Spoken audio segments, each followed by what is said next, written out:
Hey sameoldji, you had a question about punishment in role-playing games. Specifically, you wanted to know if we punish players in and out of game. You said that you feel as though some GMs are doing this, and I believe you're right. I believe they are. Myself, personally, I do not punish players or characters. I do not believe GMs should punish players or characters, except to remove somebody from the group if they are disruptive to the game. Now, GMs tend to do this quite often, as you've noticed, and the reason they get away with it is because players have a tendency to give a little too much authority to them. GMs, by their nature, are not the mom of the group. They do not actually have authority over the players. That's just something that we give them that we shouldn't. A very insightful comment you made was the loss of trust between the players and the GM. Now, this can definitely happen when the GM becomes adversarial by punishing the players or the characters. And that's detrimental to a game. Myself personally, I like to give trust to the players, and I usually get it back.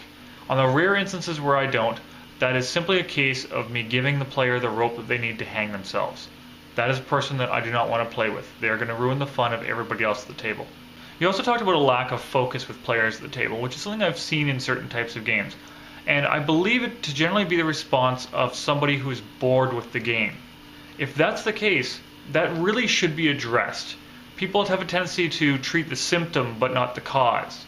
And if people are getting bored with the game, you have to find out when that is happening and what you can do about it. It might just be that whatever system you're using doesn't really engage the players, or the way the game is going is not engaging the players either. You really need to find out why people are being disruptive. And if they're simply being disruptive to be disruptive, or because they're not really that interested in the game, then they don't belong there. Anyway, thanks for the question, sameoldji, and I hope I've offered you some insight.